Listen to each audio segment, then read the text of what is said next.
Hi, my name's Joel Cooper. I'm here for Devon Live in Barnstaple. You can see behind me, I'm here at Petroc, which is a further education college up in North Devon.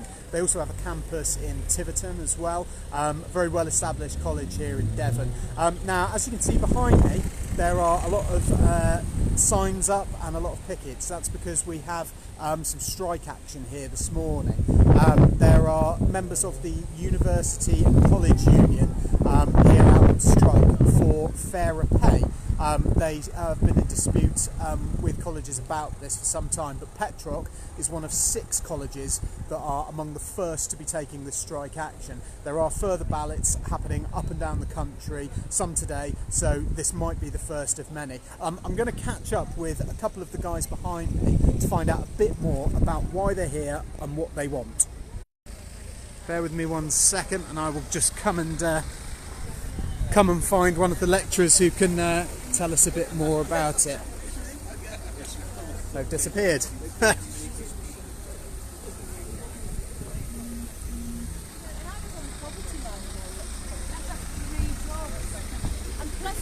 I did my nurse training. Okay, that's fine, that you have a right to your decision. Sam, could I grab a quick word with you? Come on over here where we're out of the traffic. So, Sam, tell me who you are and what you do here at Petroc. Okay, my name's Sam McKernan and I'm a lecturer in supported learning at Petroc. Okay. And have been for the last 20-something years. So, what are we doing here today then? What's the strike about? What's the picket like? The strike is basically about pay for lecturers. Okay. And in real terms, we've had a quarter, 25% of our pay has been cut since 2009. And I understand that puts you on. There's quite a disparity, isn't there, between the amount of pay that college lecturers get as opposed to sort of teachers. Am I right in saying that? Absolutely. So teachers, basically they earn £7,000, £7,000 more than we do in FE. Not forgetting, statutory education is still till 18, and our children leave school at 16. And how's it been going here this morning? Have you been what have you been doing exactly? Have you been sort of stopping cars, speaking to people? We've had lovely support, I must say. We've had lovely support. We've been stopping cars, speaking to students, speaking to parents, support staff, admin staff, some senior managers we've spoke to, just asking for their support. And I noticed you were having a mildly heated conversation with a taxi driver just then. I understand not everyone is sort of 100% sort of understanding of what's going on. So what were you saying to him? I was just basically saying to him that, just explaining the reality of why we're here and why we're on strike. And for none of us, we certainly don't take being on strike, it's huge, and obviously, the effect for our students we take very personally. Excellent. Okay. Thank you for your time, Sam. Right. Cecily, can I grab a quick word with you? Tell us who you are and what you're doing here today. Cecily Blyther. I've worked at Petroc for 12 years. I started as a computing lecturer, and now I'm doing additional learning support. And it's a good job. But I would really like some more. Yeah. So tell us a bit about why you've come out today. Then what's the sort of background to this? Yeah. Well, I'm sort of representing the college, and I've sort of really had to help galvanise my fellow lecturers to come out on strike. And how many of you have come out today then for this? There are about 20 of us here, which is wonderful. It's a good turnout. And have you been speaking to people as they come in and sort of explaining what you've been doing? Yeah. And on the whole, people are very supportive, which is wonderful. Not all the lecturers are in the union, so some have gone into work today, which is why we haven't closed the college. Because, then that really would be a massive effect. I know Bradford College is also on strike today, and they've had to close the college. Oh, really? So many of their staff are in the union. So how long is this? Is this strike will be going on all day today? You'll be out here all day. Is that the plan? We're going to be out here for the morning, and then I think there won't be so much through traffic. So we shall take a break and see what happens. Yes. Excellent. Thanks for your time, Cecily. I appreciate that. And it's Philippa, I'm right in saying, yeah. isn't it? Hi, Philippa. So tell us a bit about you and what you're doing here today, because you're from the union, aren't you? You've come out. Philippa Davey. I'm a regional support official, and I cover a number of colleges and universities through the southwest. Okay. So I'm here supporting our members who are taking the very last action that they would ever want to take. They lose a day's pay, and obviously it does affect students in the college, but this is how strongly they feel about the lack of funding and the lack of parity in terms of austerity, local government. The pay cap's gone, absolutely nothing at all from any MPs on FE in the autumn budget. We know we've got the comprehensive spending review coming up, and MPs need to know how strongly communities, our members, college principals feel about the lack of funding for FE. Okay, and tell us a bit about the sort of background to this. How does it end up at strike action? Because obviously, as you've said, strike action is sort of the end of that's the end of the line in terms of the what action can be taken. So how have we got here? How has this been building up? So we start negotiating with the Association of Colleges much earlier in the year. We put in a pay claim. We negotiate. The AOC or colleges say what they will or won't pay.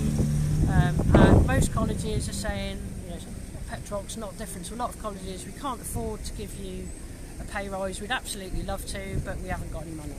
Now, we know they've got lots of money, but actually they need to invest in their staff, and they need to be pressuring the government to have sufficient funding to run FE colleges properly. Obviously they need to look at their budgets and how they can afford to pay for staff, because if you can't afford to pay for your staff, how are you going to be able to teach your students? So we continue to negotiate. We've put in a local pay claim, not just looking at pay, looking at things like fair treatment of hourly paid lecturers. Yep. So, do you know what the sort of average pay of a lecturer is at a college like this? It varies. Obviously, depending on the the amount of time they've been Yeah, teaching. But is there a sort of average starting wage, or? We do have a national pay scale. However, unfortunately, Petroc doesn't adhere to that national pay scale. Is there a reason for that? As they'd say, it's about affordability. Right.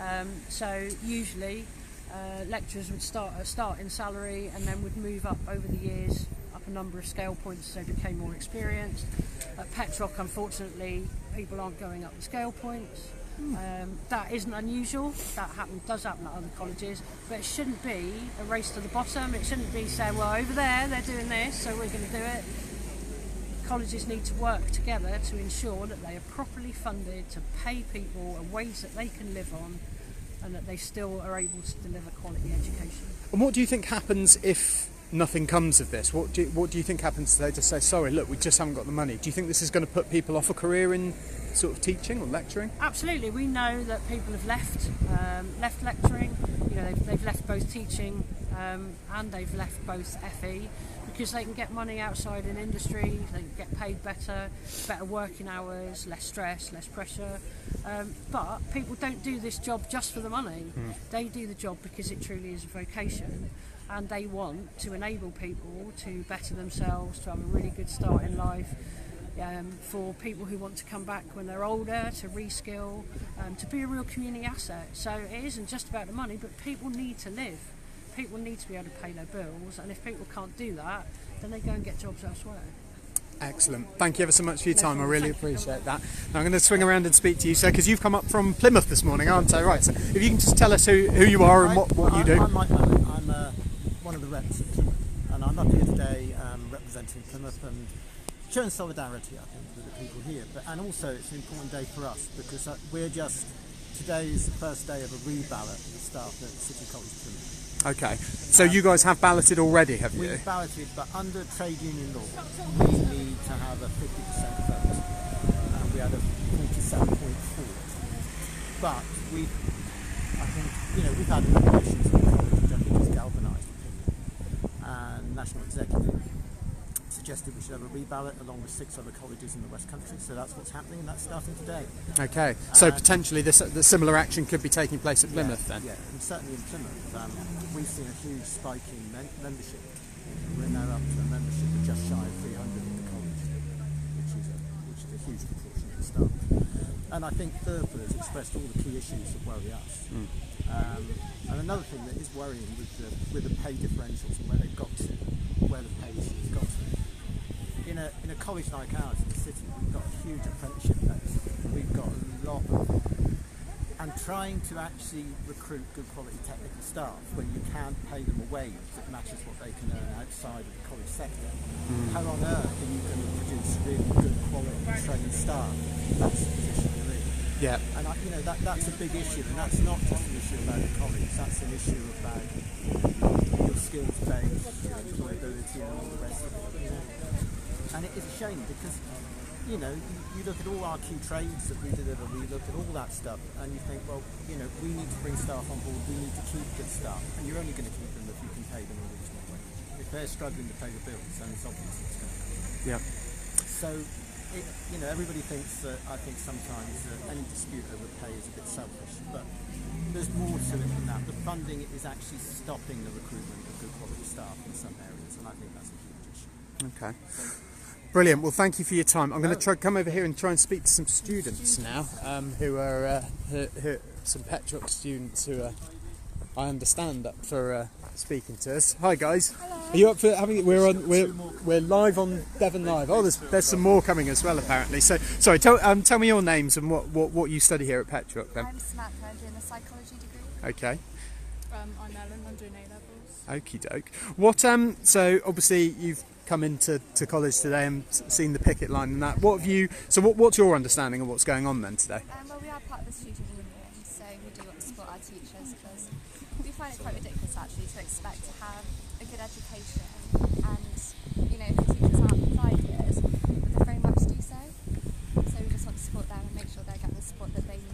Okay. And are any of your lecturers out here today? So you're going to be there'll be some lessons today that you guys can't actually go to because they're out here striking. Yeah, so we're trying to provide alternative rooms, but that doesn't mean that we're going to be getting any of the support that we should be getting. Obviously, having a teacher physically there in front of you is what makes you learn, and having online resources just doesn't come close to that. So. Okay. And you guys are obviously in the students' union, I'm saying. So how do you think your sort of colleagues feel about this? Your peers, the other students here. Do you think they're in support as well, or do you think it's a matter that they don't really know exists, or is that what the picket line helps? Do you think? I think it is raising awareness for the issues that are ongoing. So the more awareness we can raise, the more support we will gain. I spent the last few days talking to students across classrooms, and there is huge support for strikes happening. Students are on board with the teachers. Yeah, a lot of students realise there's a massive crisis in staffing and pay in schools, but they don't understand how they can help and why some of their teachers aren't striking. And I think there's a big sense of, why are certain members striking and certain aren't. And I think there's a big pressure to feel like you shouldn't be striking as well, which is... I mean, no student thinks a 25% pay cut over a decade is reasonable, in the slightest. It's not really justifiable. No. Excellent. That's brilliant. Thank you ever so much for talking to me, guys. I really appreciate that. So as you can see, plenty of people out here for supporting the picket line, and the lecturers will be out here for most of the day, as you've heard, and we'll leave it at that. Thanks for your time.